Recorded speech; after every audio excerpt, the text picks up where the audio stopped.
hari abantu bigeze kumenya ngo bazi ko muri biro uno munsi gapastori nje kuraba muri biro twiriwe turavuga hari umuntu yatubwira ibintu by'ibitero byabaye. Ndamubaza yaje kumbate mwabivuze amasaha ngaha, ati twamaze hafi nk'amasahane kuko umushefu wacu yari yagwaye, ibintu byose akazi karahagarara, ariko turavuga ibyo bintu by'ibitero tumara amasahane. Mwamaze amasahane muvuga ibitero, ambarira contenu ya conversation yabo, numva nshatse kudahwa.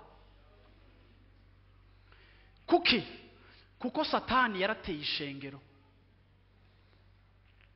Ubu n'umenetse umutwe bamuroze, ubu n'umenetse umutwe bamugize ikintu.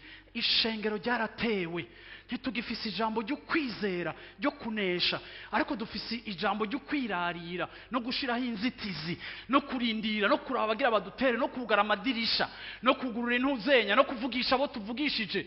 Haleluya. No kudasangira abandi no kubonamwe abandi mpwemu no kubona abansi partout. C'est ça ce qu'est en train de devenir l'Église. Umviriza, Paulo yanteye intege, aravuga ngo mwene data uri umuhigwe kuko ushishikara ku expose abantu ku kwizera. Ndarangije mvuga ngo ukwizera amasezerano y'Imana araruta ibitero. Amen.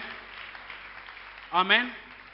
Kandi ibitero ntibizoreka kuza kuko turi mu isi, ariko ntukeneye kumenya ibitero n'amamuko yabyo n'ababivyara naho byabaye fabrique naho byakarangiwe kurusha kuza amasezerano y'Imana.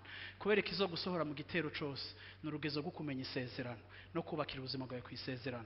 Abantu b'Imana bavuga ngo amen.